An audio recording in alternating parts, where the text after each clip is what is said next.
Bienvenidos una semana más a En Medio del Ruido, vuestro podcast. Somos un podcast en colaboración, en concubinato con Protestante Digital. Y bueno, en el día de hoy traemos a un viejo conocido, a Chic, que bueno, ya forma parte de la familia, ya es verdaderamente coautor, copartícipe, ¿no?, de este trabajo. Y bueno, tenemos además a un invitado especial, súper querido y valorado en el entorno evangélico español. José de Segovia, bienvenido, muchas gracias por estar con nosotros. Y bueno, hoy vamos a estar hablando de un montón de esos temas que os interesan, que nos gustan tanto, pues un poco cultura, relación cultura y fe, un poco todo este pues esta simbiosis, ¿no? Y deciros que además estamos en el contexto del encuentro de la ACP. ACP-IM, eso IM. Es que es el... A mí ayer me echaron la bronca, o sea que... Es la Asociación Cristiana de Policías y Militares. Esto es. Así que nada, encantados de estar aquí, encantados de estar con José, y vamos a aprender un montón de este podcast porque, bueno, tú tienes una biblioteca en la cabeza, así que vamos a sacarte mucho jugo, pero me gustaría empezar preguntándote por tu contexto y sobre todo por tu primer acercamiento a Jesús, ¿no? O sea, ¿cómo conociste tú a Jesús? ¿Fue un proceso más paulatino? ¿Fue tal vez una experiencia concreta? ¿Cómo lo recuerdas? Bueno, tengo la ventaja y desventaja, ambas cosas son, ¿no?, de haberme criado en la iglesia, ¿no? Eso te crea siempre un enorme trauma, ¿no? Porque cuando oyes los testimonios de navajeros, drogatas, convertidos, dices, bueno, yo no tengo un historial aquí criminal que poder exhibir, ¿no?, en tu conversión. Y esto siempre te crea como un complejo, y mejor que den su testimonio otros que tienen algo más claro, ¿no? O sea, nunca dejé de ir a la iglesia, ha sido el medio en el cual me he criado y he vivido siempre. Ahora bien, la desventaja obviamente es que hay una división muy clara, ¿no?, entre lo que es el resto de tu vida y lo que pertenece al ámbito de la iglesia, ¿no? En ese sentido, supongo que la adolescencia es el periodo de crisis para todo, ¿no? Y también en la fe, ¿no? En un sentido, ¿no?, que te das cuenta y que tienes incluso serias dudas, ¿no?, de si realmente eres cristiano o no. Porque, claro, cuando analizas objetivamente tu vida, dices, bueno, evidencias muchas aquí de santidad no parece que haya, ¿no? Sea o cuál, o tienes el espíritu o no tienes el espíritu, o qué pasa ahí, ¿no? Lo alarmante ya, claro, es cuando uno se va haciendo mayor y ve que tampoco ha mejorado mucho, ¿no? Entonces ya empiezas a preocuparte realmente, ¿no? Sí, pero yo veo la fe como algo presente. Entonces nunca me pregunto tanto por el momento de la conversión, ¿no?, sino si realmente estoy en el camino, ¿no?, de la fe o no, ¿no? Qué interesante. Tú además has estudiado periodismo en Madrid, ¿verdad? Y después te fuiste a estudiar teología a Inglaterra y a Países Bajos, ¿verdad? ¿Y qué es lo que te traes un poco de esos mundos, ¿no?, de cada uno de esos países? ¿Qué es lo que cómo hacen mella en tu personalidad, en tu forma de ver el mundo, en tu cosmovisión? Sí, antes de estudiar periodismo en la Complutense de Madrid, tuve la oportunidad de ser becado en un instituto que fundó John Stott el año 80 en Londres, ¿no?, que se llamaba el Instituto del Cristianismo Contemporáneo. Entonces yo en aquel entonces no veía claro lo de estudiar teología, pero sí que me atraía lo de relacionar la fe cristiana con la vida, con el mundo, y había pues todo una serie de dimensiones ahí sociales, culturales, me parecía muy interesante. Lo que más me impresionó, claro, fue Stott mismo, realmente, de todo aquello, ¿no? Aunque había muchos profesores y aprendí de bastantes de ellos, pero fue él el que me impresionó, y más su persona, tanto o más que su enseñanza. Entonces luego, al hacer periodismo, estás muy marcado por la experiencia también de lo que ha sido estar estudiando la Biblia o entendiendo la fe a partir de ahí. Y viví el reinicio de los grupos bíblicos universitarios en la Universidad Complutense de Madrid, que estaban básicamente apagados en aquel momento, ¿no?, desapareciendo. Pero nos centramos en dar testimonio a otros. Entonces siempre vi la teología como un pensar de Dios relacionándolo con el mundo incrédulo, ¿no? O sea, nunca la he visto como un pasatiempo o entretenimiento para el submundo, ¿no?, de cristiano. No como algo dividido, digamos, de la vida cotidiana, o sea, no como por muchas veces como que sacralizamos la teología y la desvinculamos un poco de lo secular, digamos, ¿no? O sea, esa maldita división gnóstica de la que nos aquejamos siempre, ¿eh? O sea...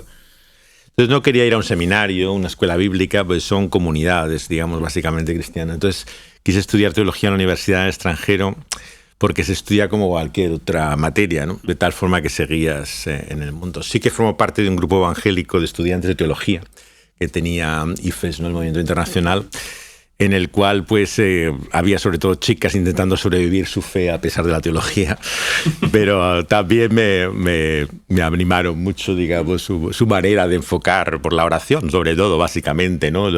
La resistencia a todo lo que les iban enseñando, en lo que era en los años 80 ya, todo el predominio de todas las teologías, ¿no? Teologías gays, feministas, de todo era añadido, un añadido al término teología, y ya no reconocías casi nada, ¿no? Prácticamente de lo que era la teología tradicional. Y finalmente Inglaterra me ayudó a volver al contexto de la predicación, que es como yo entendía, ¿no? La aplicación de la teología, ¿no?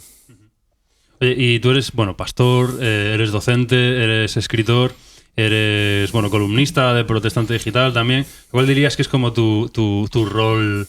tu punto de partida, digamos, ¿no? Tu estado inicial? Yo siempre he sido muy indeciso e inseguro, ¿no? Entonces no sé ni qué escoger para comer, ¿no?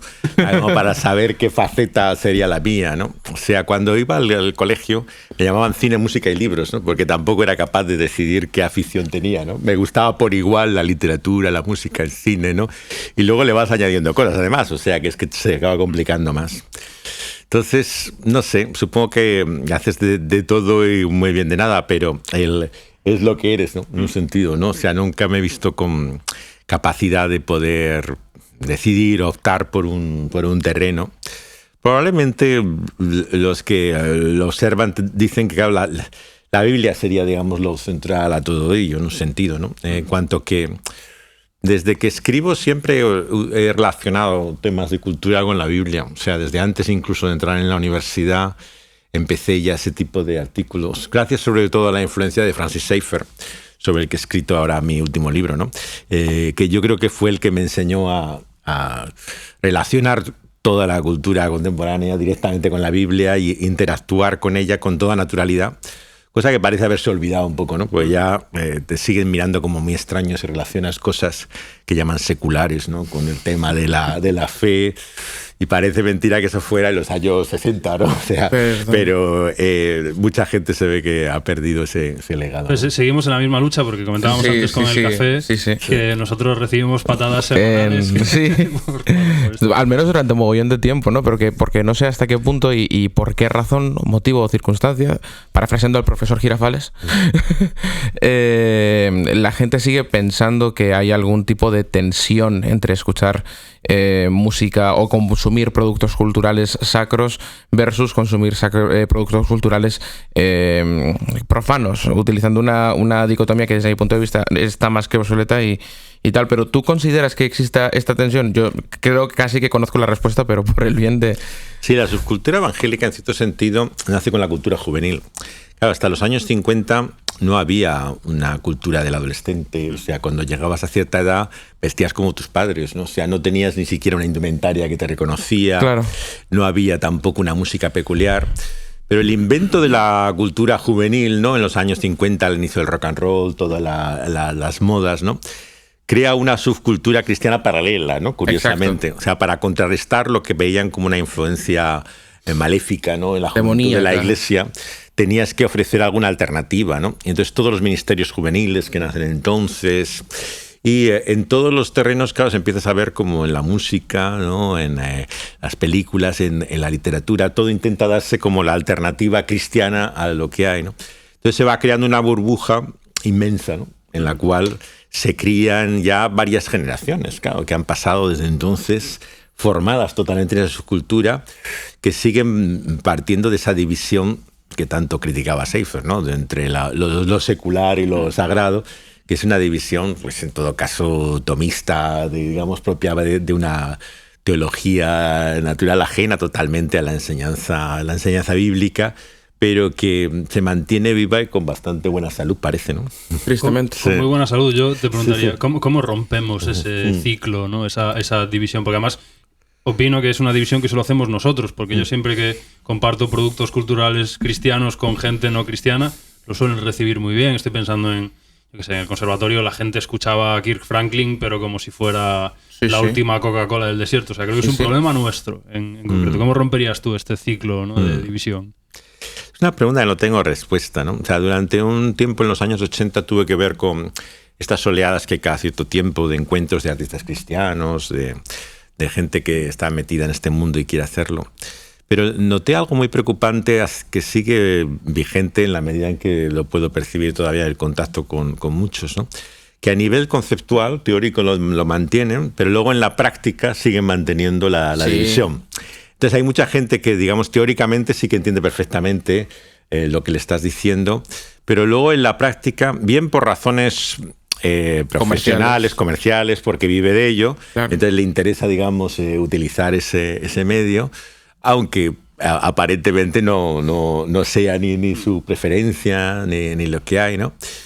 Y en otros es no tanto por las razones profesionales, sino por miedo, ¿no? Mucho de nuestra vida se explica siempre por los temores que tenemos, ¿no?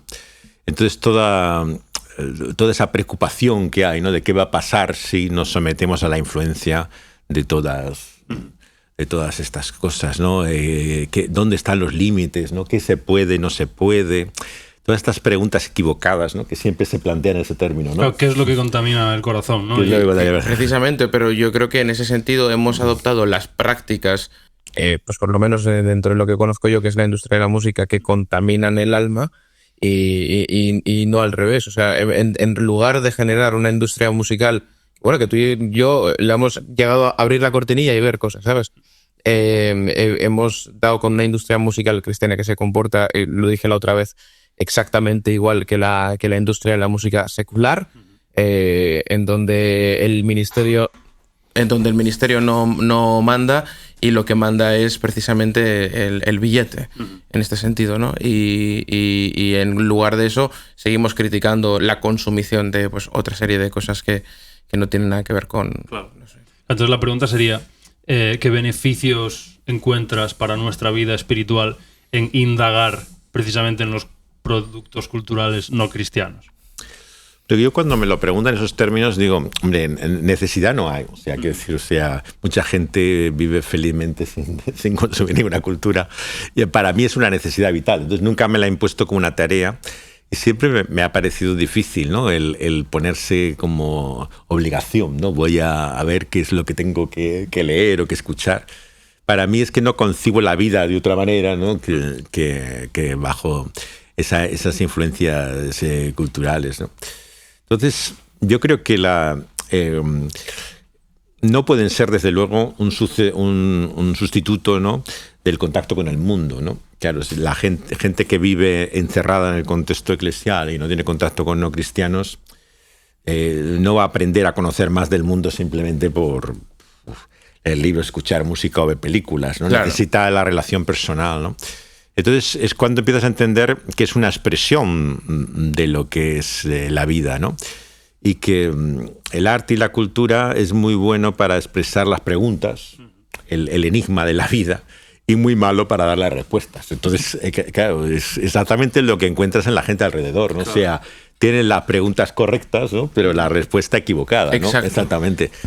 Es exactamente lo que nosotros planteábamos en algún otro episodio, que los productos culturales no cristianos nos están dando las preguntas a las cuales nosotros tenemos que responder con el Evangelio, porque una cosa que notábamos es que nuestra generación no se hace muchas preguntas con respecto a la muerte y sin embargo siempre encaramos el evangelismo desde la perspectiva del miedo a la muerte. Cuando te mueras. Y la respuesta del mundo es: yo ni siquiera estoy en esa página de la vida, ¿no? Entonces creo que la cultura nos está dando las preguntas a las que nosotros tenemos que responder con el Evangelio, ¿no? Y claro, tú eres muy ¿cómo te diría? Eres muy conocido en el ámbito de extraer verdad de Dios en valores culturales, pues sean cristianos o no cristianos, ¿no? Tienes tu columna, tienes Entre Líneas, y la pregunta que me gustaría hacerte es, ¿tienes algún proceso, tienes algún método o cómo encaras tú esa extracción de contenido espiritual? ¿O cómo haces para leer esas preguntas dentro de, pues eso, los valores culturales y los productos culturales de los que te empapas, ¿no? ¿Hay algún proceso que suelas seguir o cómo lo encaras? Yo creo que el problema siempre del acercamiento a la cultura popular, ¿no? Como en el libro que recomendé a Andamio traducir, ¿no? De teología pop, ¿no?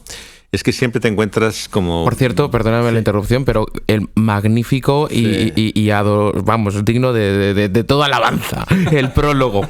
Sí. Dios mío. O sea, José, lloré leyendo ese prólogo. Te lo juro. O sea, Dios mío, qué pasada. Gracias por ese prólogo. Sí. Si no habéis leído Teología Pop, ir a una librería. Apologética es otro libro muy interesante en el cual muestra también este hombre diferentes formas de enfocarlo, ¿no? Una es colocarle, digamos, a esas preguntas del mundo como una moraleja al final cristiana forzada, ¿no? Que era un problema que he visto muchos colaboradores que hemos tenido en las revistas, en la página web de Entre Líneas, ¿no? Que casi les cuesta colocar el versículo de final, ¿no? Y todo te suena como falso, digámoslo claramente. O sea, parece como que realmente le estás imponiendo. Entonces, claro, la metodología no puede ser, vas a estudiar, a analizar esto, ¿no? Y luego le colocas la conclusión del versículo para darle la etiqueta cristiana a lo que haces, ¿no? Porque es bastante artificial, ¿no? Entonces, ¿cómo lo haces de una manera que sea natural, ¿no? Para ello. Yo creo que tienes que entender, para mí, que básicamente el arte y la cultura de lo que habla es del ser humano. Entonces, como muy bien muestra el libro de Pop Apologética, intentar encontrar a Dios en el arte y la cultura, como hacen algunos comentaristas cristianos, no sabes de qué hablan, ¿no? O sea, porque empiezan a liarse en una cuestión del espíritu, de lo que habla del amor en mayúsculas, o sea, estas cosas abstractas que realmente no reflejan lo que es, ¿no? Entonces, tú no puedes cristianizar lo que no es cristiano. Claro. Entonces, intentar darle una lectura espiritual, o sea, yo qué sé, como aficionados al jazz que somos los tres, ¿no? Coltrane, ¿no? Por ejemplo, ¿no? Coltrane es un hombre que evidentemente tiene toda una carga espiritual, pero tú no lo puedes convertir en un cristiano modelo. O sea, esta es la espiritualidad de Coltrane, la cristiana que hay. O sea, entonces tienes que ser honesto también en reconocer las diferencias del mundo espiritual, o sea, que realmente hay diferentes perspectivas de acercarse a ello. Incluso cuando aparecen esto en el arte y la cultura, no le puedes hacer la consecuencia directa de que eso es en consonancia con la Biblia o con el cristianismo, ¿no? Porque puede ir por otra línea totalmente diferente, ¿no? Yo creo que tienes primero que comprender la obra, ¿no? Y luego, en segundo, identificarte con ella. Yo he tendido en los últimos años mucho más a la biografía, o sea, intentar acercarme al perfil del artista, de la persona, por la cuestión empática. O sea, lo que veo es que es muy difícil escribir sobre alguien si no te identificas con él, ¿no?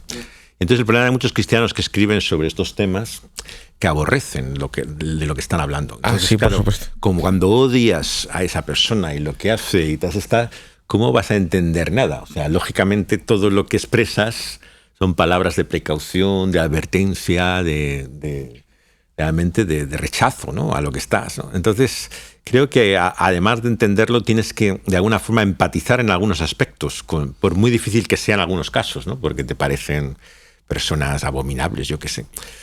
Y creo que nuestra cultura, si lo queremos llamar secular, como la queramos llamar, ¿no?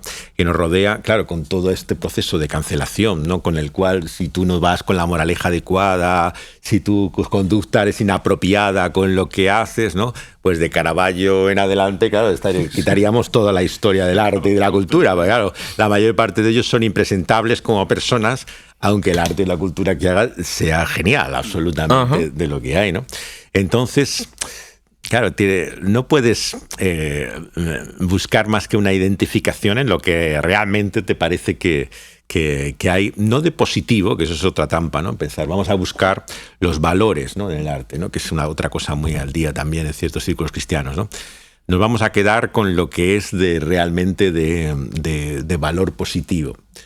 Es una lectura selectiva totalmente de lo que hace y que no refleja tampoco la humanidad de la persona. Entonces tienes que lograr una empatía en lo básico, en lo fundamental de la humanidad, y ahí ver finalmente cuál es la respuesta de Dios a ese problema humano, ¿no? Conectar con las dimensiones profundas. Claro. A mí me ayudó en ese sentido también en la predicación mucho Keller, ¿no? Porque Keller realmente, aunque bebe de Sefer y toda esta tradición en sus referencias culturales, pero él siempre, una cosa que me impresionó mucho desde la primera vez que me invitó a Nueva York, ¿no? A su iglesia, era como, aunque él tenga muchas citas o menciones que hace siempre en sus sermones y en sus libros, parte de una emoción general, de un sentimiento común a todo individuo. De tal forma que no tienes que tener cierta cultura para saber de qué está hablando, sino que te habla del miedo, de experiencias emocionales que todos tienen, ¿no? Y eso yo creo que también te ayuda a conectar cuando hablamos a un público amplio, que no es simplemente el público cultural, sino cualquier persona, el lograr conectar el Evangelio a partir de ese sentimiento reflejado en esa obra cultural. Yo creo que lo que dices es muy interesante, porque además creo que hay mucha... hay algo como muy estático en los productos culturales cristianos, y es que siempre acudimos inmediatamente a la solución a los problemas, ¿no? Es como siento miedo, Jesús. Sí. Siento tristeza, Jesús. La respuesta, lo que mi señor padre llama la respuesta de la mis. ¿Sabes lo que te quiero decir? O sea, la respuesta correcta a todo siempre va a ser Jesús. No, faltaría más. La cuestión es que creo que en lo que fallan precisamente, no sé si vas a decir esto y te estoy pisando. No, pero o sea, pero al final no profundizan en los recovecos, en las emociones, en las angustias, en las ansiedades. Eso es. Y el otro día veía con mi chica la película de Fireproof. Y preciosa, y muy emotiva, sumamente tal. A ella le gustan este tipo de películas. Pero en cualquier caso, no acabo de entender la profundidad de la sensación, del hastío, del desabastecimiento emocional que sufre este personaje y por qué, ¿me entiendes? Es como que pasa muy de este matrimonio hace aguas por todas partes a ya está, me he convertido y se ha acabado. Se acabó. ¿No? Y es verdad que siento que del lado secular no hay demasiadas soluciones. O sea, yo soy muy aficionado también al nu metal, a toda la línea de, pues eso, Linkin Park, toda esta gente. Y es todo música muy irresoluble a nivel moral. Es decir, todo es absoluta tristeza, absoluta rabia, absoluto rencor y ningún halo de esperanza en el horizonte, ¿no? Y nosotros tenemos como el caso contrario, ¿no? De todo lo que hacemos es esperanzador, todo lo que experimentamos tiene un propósito y un porqué. Y hay veces que, no quiero decir que no, pero sí que no se siente. Y deberíamos tal vez ser más transparentes como productores de productos culturales cristianos. Es decir, ok, hay sensaciones y hay problemas que, aunque sepamos cuál es la respuesta final, aunque sea la escatológica, pero ahora mismo y en este plano existencial no tenemos la respuesta a estas preguntas, ¿no? Y no hay que ir tanto hacia la respuesta... Pero es que además la sociedad también se comporta así, ¿o no? O sea, muchas veces... Yo qué sé, un amigo que me decía, es que yo estoy muy enfadado con Dios porque mi madre se ha muerto de cáncer. ¿Y qué solución le ofrece? ¿La solución es Jesús? Bueno, sí, pero ¿cómo te ayudo a lidiar con tu enfado? Claro. Con tu tristeza, no sé. Creo que son cuestiones que atañen mucho al modelo espiritual moderno, que también en lo secular últimamente deriva mucho en todo el tema de New Age, de las energías y de... Entonces, ¿qué alternativa, qué discurso podemos dar los cristianos como alternativa a esas nuevas espiritualidades, a ese nuevo paradigma? Yo creo que evitar el maniqueísmo, la simplicidad, ¿no? Mencionabas el metal, por ejemplo, el metal blanco y el metal negro es para mí un ejemplo típico, ¿no? A partir de Striper y todas estas bandas, ¿no? Pues surge la variante luminosa, brillante de todo esto, y los otros la variante oscura, siniestra. Pero la realidad no es ni una ni otra, ¿no? Ni los siniestros son tan siniestros como ellos quieren aparentar, ¿no? Ni los luminosos son tan brillantes como ellos, ¿no? La vida, desgraciadamente, no somos ni ángeles ni demonios, ¿no? Entonces vivimos en esa realidad intermedio, realmente turbia, gris, ¿no? Que no se puede simplificar, ¿no? Y yo creo que el buen arte, claro, tiene esa capacidad de poder mostrar lo ambiguo, lo que realmente tiene aristas de la vida humana, la complejidad de la realidad, ¿no? Estaba viendo aquí en este encuentro que estamos la última temporada de la serie de White Lotus. White Lotus está hecho por un hombre que se llama Mike White, que era hijo de uno de los más famosos comunicadores evangélicos que hubo en la época de Billy Graham. Escribió, de hecho, libros para Billy Graham y para muchos predicadores como escritor fantasma, ¿no? de algunos de ellos, ¿no? Y Mel White era un hombre que enseñaba en Fuller comunicación y todo esto, ¿no? Y hacia el final de su vida, básicamente lo que es ya la jubilación, cuando los hijos son mayores, sale del armario y declara su homosexualidad o bisexualidad, la que vamos a llamar, pues tenía hijo, ¿no? Entonces, el hijo respeta, por un lado, mucho al padre, ¿no? En la manera en que lo hizo y cómo se vio, pero le muestra la sorpresa de los personajes de su serie. De White Lotus tienes un hombre que está con esas familias muy acomodadas que están en hoteles de extremo lujo, ¿no? En diferentes partes del país, ¿no? Cada temporada, de diferentes partes del mundo, ¿no? Esta última temporada es en Tailandia, ¿no? La otra era en Sicilia, ¿no? Y son... por un lado, te llama la atención porque es la historia de que los ricos también lloran, ¿no? O sea, de que sí, claro, después de toda la cuestión del género, de la raza, de no sé qué, te das cuenta que hay una división en el mundo fundamental que es la económica. Entonces, todo lo demás es accesorio, porque aquí la única diferencia que ves en ese mundo es la gente que está viviendo, digamos, en esa extrema comodidad y toda la gente que lo padece en ese lado. Pero más allá de esa lectura, me impresiona de la obra esta de Mike White, ¿no? La complejidad con la que ve la humanidad y la propia vida. Bueno, él es gay, pero es curioso que todos los personajes, que hay algunos, claro, de orientación homosexual, están frustrados. O sea, a diferencia de mucho de lo que ves en los productos culturales contemporáneos, donde el LGTB te muestra la leyenda rosa, ¿no? Y todo es maravilloso. Uh-huh. En su historia ves que el sexo es una de las áreas en la que más se ve la frustración humana. O sea, todos, de alguna manera, aunque tengan, bueno, se ve modelos despampanantes, gente absolutamente de cuerpos espectaculares, uh-huh, pero todos lo están pasando miserablemente. O sea, es una cosa que ves la realidad de lo que es la vida, ¿no? Y claro, yo creo que finalmente obras así te hacen más pensar, ¿no? sobre el problema humano, ¿no? Y cuál es la trascendencia, ¿no?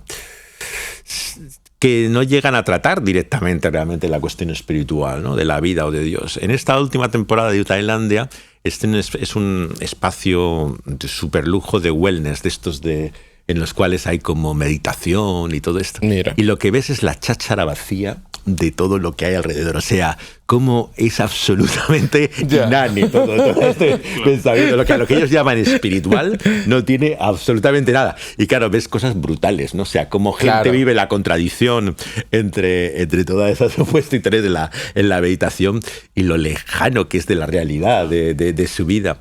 Entonces, puedes mostrar incluso en el arte y la cultura hasta lo vacío de la espiritualidad, ¿no? O sea, como determinados tipos de misticismo sencillamente no son más que una expresión del vacío humano, ¿no? Claro, yo creo que parten un poco del principio de la solución está en mí y la solución a mis problemas están en mí.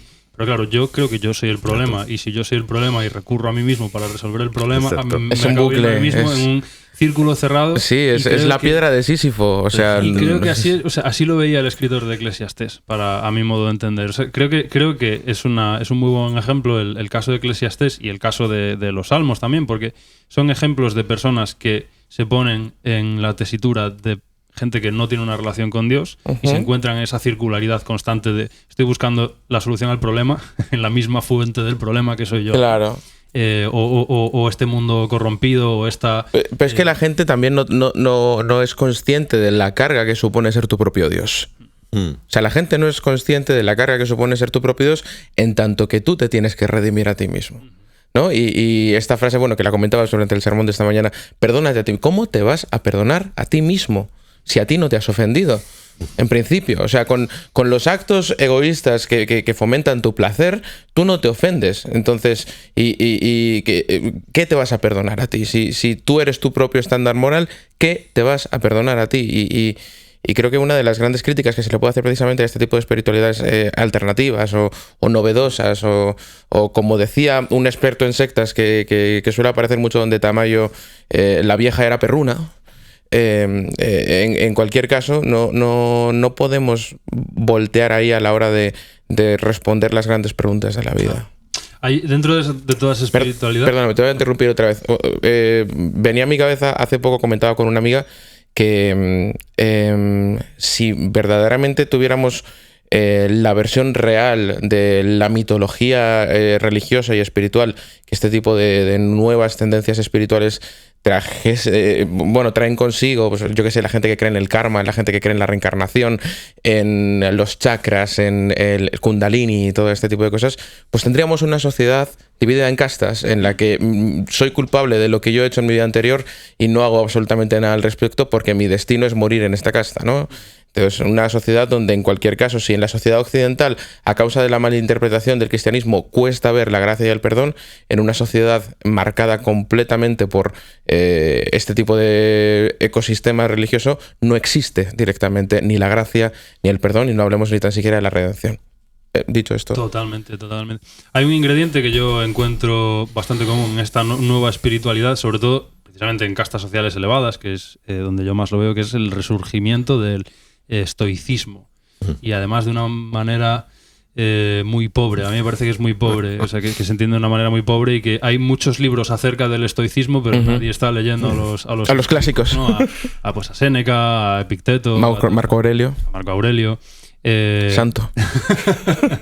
Entonces mi pregunta es, ¿tú crees que es compatible la espiritualidad cristiana con elementos del estoicismo? ¿Crees que este estoicismo moderno es una segunda ola que no acaba de entender muy bien la idea original del estoicismo? Hay precedentes de cristianos que juguetearon un poco con el estoicismo, pero ¿cómo ves tú la relación entre estas dos éticas?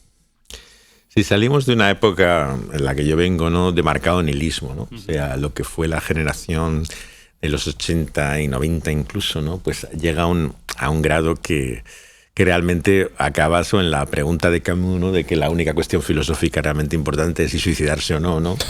o realmente cómo emprendes la vida, ¿no? Entonces surge de nuevo toda esta explosión de la enseñanza de autoayuda, de buscar de alguna manera recursos, como muy bien decías, en ti mismo, para intentar saber quién eres, que finalmente va muchas veces en ese lado identitario, ¿no?, de intentar encontrar en tu propio ser, ¿no?, en tu propia persona la respuesta, ¿no?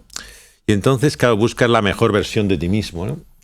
Y la intentas encontrar en esta forma, una filosofía como puede ser la estoica, de cómo emprender, encontrar la serenidad o la forma de poder afrontar la vida naturalmente, ¿no? Pero realmente, claro, te encuentras, o sea, escuchaba una entrevista también con algunos actores que hacen una obra muy dramática, de choque de una pareja, y cómo para poder enfrentarse a esa obra tan terrible y tal, ¿no?, hacen una sesión de meditación antes de cada función, ¿no? Y que lo ves como artificial, ¿no? O sea, ¿de qué te sirve la meditación para luego representar todo eso? Pero es el vacío, ¿no? El cual te levantas por la mañana a hacer yoga, ¿no? Y a continuación, pues, te snifas la coca. Sí. Absolutamente. Es el mismo error que cometió la generación de los 60, ¿no? Cuando decía Pete Townshend de los Who, ¿no?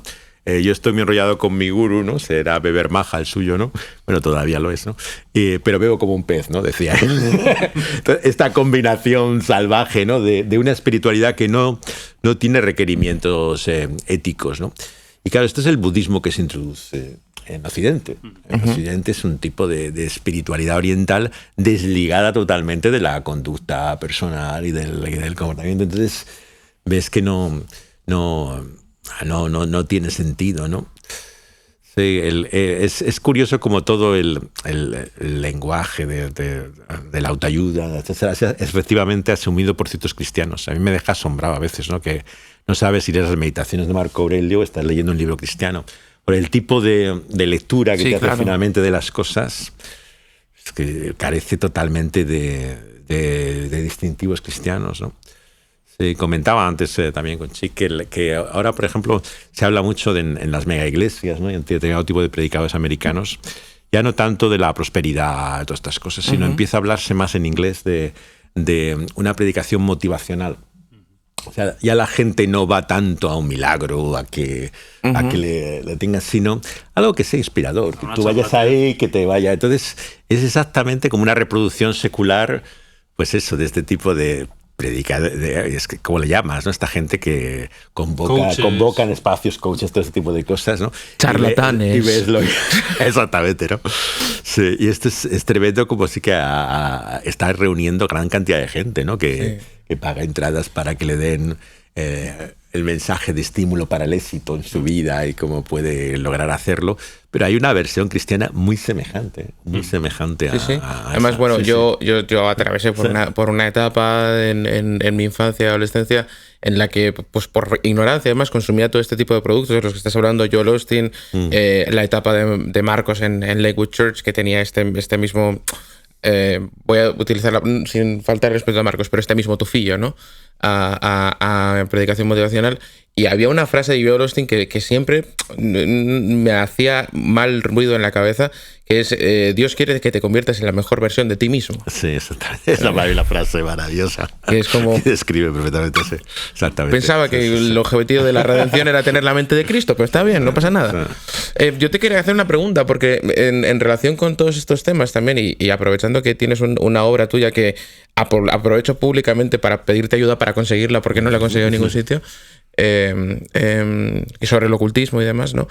Junto con estas nuevas espiritualidades alternativas en YouTube y en círculos de redes sociales ha surgido también mucho cuestiones que tienen que ver con el gnosticismo más antiguo, ¿no? O con personas, pues hace poquito ha habido una polémica bastante grande en el ámbito cristiano de Estados Unidos, en el que el director de Apologetics Canada, Wesley Huff, ha desmontado burda y explosivamente el argumento de una suerte de Iker Jiménez afroamericano que se llama Billy Carson, que constantemente estaba buscando a través de su discurso sembrar la duda, porque ni tan siquiera es ofreciendo hechos racionales o probados o constatados históricamente, sino sembrar la duda, ya sea sobre la deidad de Jesús, sobre la existencia de Jesús o sobre la humanidad de Jesús.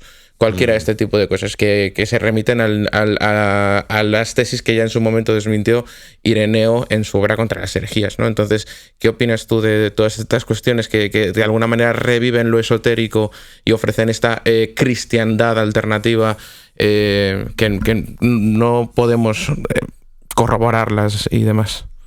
El prólogo de mi libro, que está, por cierto, en una página pirateada esotérica, y le dije a Andamio que la guardaran, que no la reclamaran derechos porque es toda una página de este tipo de espiritualidad. Y con el prólogo que en el fondo hay algo tremendamente humano, o sea, detrás de esa búsqueda esotérica, ¿no?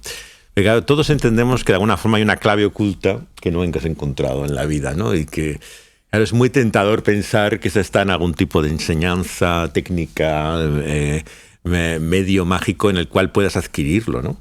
Entonces, por un lado, es una versión más de la problemática humana, mientras que nosotros leemos muchas veces el esoterismo en una clave exclusivamente demoníaca, ¿no?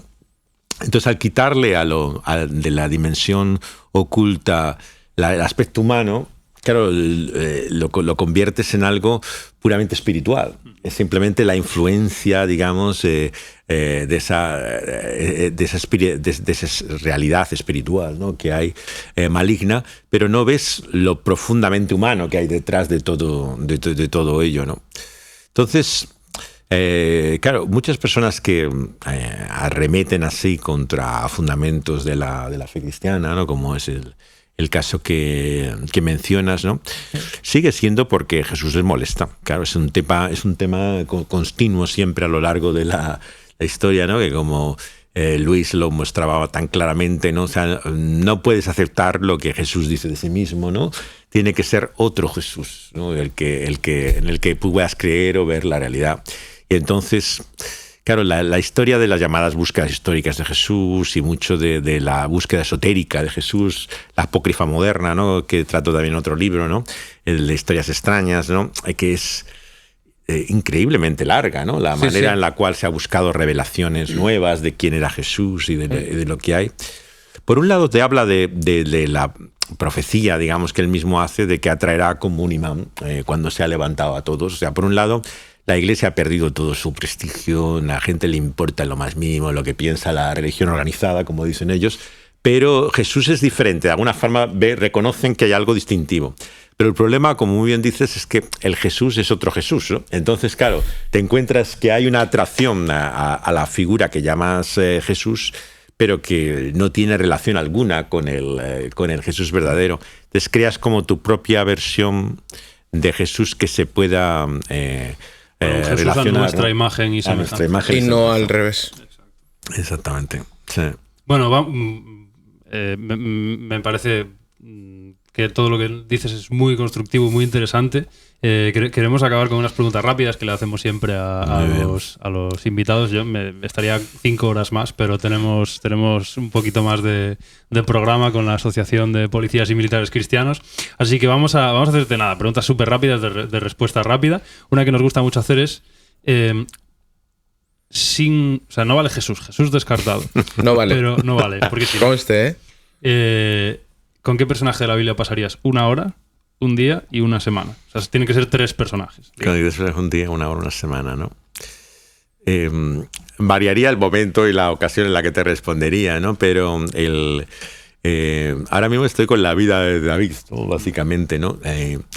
Y reconozco tanto en él, ¿no? Por un lado de ti mismo, ¿no? Sí. De las contradicciones que hay en él, ¿no?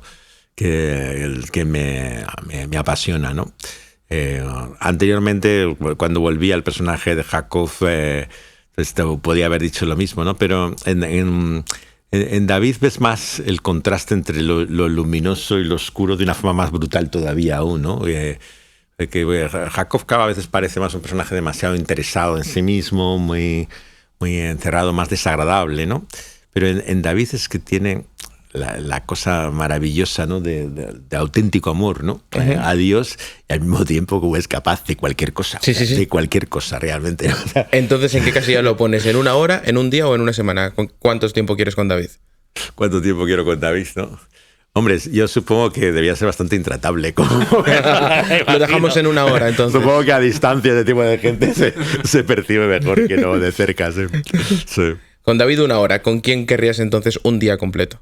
Un día completo, ¿no? Acuérdate que Jesús no vale. Es de la Biblia, ¿no? Ajá.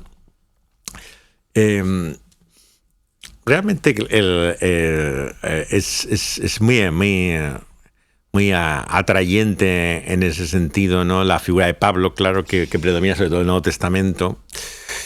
Yo creo que a lo largo de un día entero percibirías hasta qué punto tiene unas dimensiones profundas, como ves en sus cartas, que tiene la vida. Y tenías tiempo para poder captar, asimilar, ¿no? También depende del día que te toque. El día que te toque, ¿no? El día que está en la cárcel, el día que está exactamente, naufragando. depende del momento. Luego no como Saulo. Sí, ¿no? ¿Y 1 semana con quién? 1 semana con quién. Acuérdate que en la Jesús Biblia, no vale, sí. Que no sé, sí. Sí, la experiencia que encuentras en la escritura, en el Antiguo Testamento, ¿no? En particular con Abraham, ¿no? Te habla para mí de un modelo de lo que llaman ahora resiliencia, ¿no? De poder mantenerse a lo largo de tanto tiempo en expectativa y confianza de una promesa que no llegaba, ¿no? Entonces yo creo que es un ejemplo de lo que debe ser la esperanza mantenida en el tiempo, como para estar una semana con el padre Abraham. Sí. Camino de Tierra Santa, ¿no? De Exacto. Tierra Prometida. Qué bueno. ¿Qué le dirías al José de 15 años? Al José de 15 años, ¿no? Sí. Es típica, ¿verdad? Por un lado, que tienes toda la vida por delante cuando parece que tienes 15 años y todas las oportunidades, ¿no? Pero cometes las mayores necedades, ¿no? O sea, quiero decir, en cierto sentido te pasas toda tu vida lamentando tus errores adolescentes, ¿no? Pero, claro, te gustaría tener la ingenuidad que tienes en ese momento, la inocencia, que la has perdido, ¿no? Y al mismo tiempo la sabiduría que tienes claro, en una realidad adulta, pero es una difícil combinación, ¿no? Yo creo que es una época difícil para cualquier persona porque es un momento de crisis y toda crisis tiene un momento de oportunidad también, ¿no? Entonces hay gente que sabe aprovecharlo, ¿no? Y yo creo que no supe aprovecharlo. Los 15 años era... Para mí mi canción favorita de esa época, pues yo soy de la movida, y la canción favorita que para mí refiere la movida y lo que fue mis 15 años es el Para ti del Zurdo, ¿no? De que tenía El Paraíso y la Mode, ¿no? Y esa canción que se la dedica a una chica que tiene justamente 15 años recién cumplidos, ¿no? Que es cuando sale el disco y la canción, ¿no? Te habla por un lado de cómo tenías ese hastío de una España en blanco y negro, o sea, un mundo cutre, como puede llegar a ser este país, o sea, una cosa, el deseo de, como dice la canción, de estar en San Francisco, de ver otra realidad del mundo, que esta cosa tan absolutamente patética, ¿no? En la que parecía... Sí. Tú era campo. Y en ese sentido, sí, con 15 años yo creo que de lo que me quedaría era con el aliento de ver mundo, de salir de este mundo cerrado, que es curioso, ¿no? Como tantos años pasan, ¿no? Desde que yo tuve 15 años y sigue siendo una esfera muy provinciana, muy cerrada, discusiones absurdas, o sea... De bar.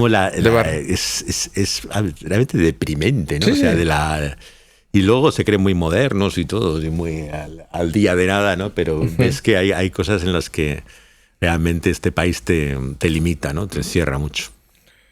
Ok, pues para terminar con la ronda de preguntas rápidas, te voy a dar un nombre o un concepto y tú me tienes que decir sí o no. Ya sé que nos has contado que eres indeciso.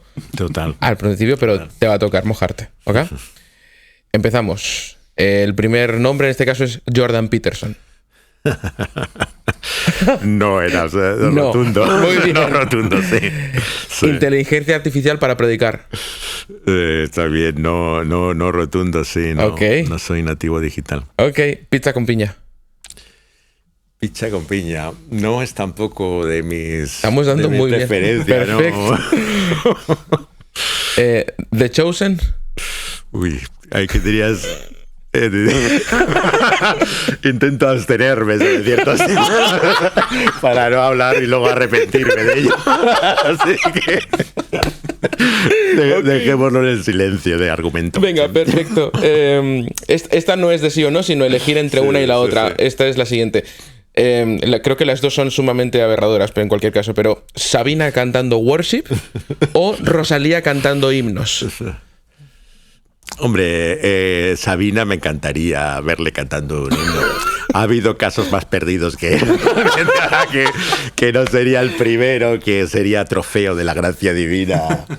Y yo creo que sí que me encantaría verle un día convertido. Y por último, ¿Unamuno como devocional? Sí. Sí, además que tengo raíces salmantinas, ¿no? Mi bisabuelo era decano de medicina en la facultad y era a la vez que Unamuno, decano, okay, cuando él era rector.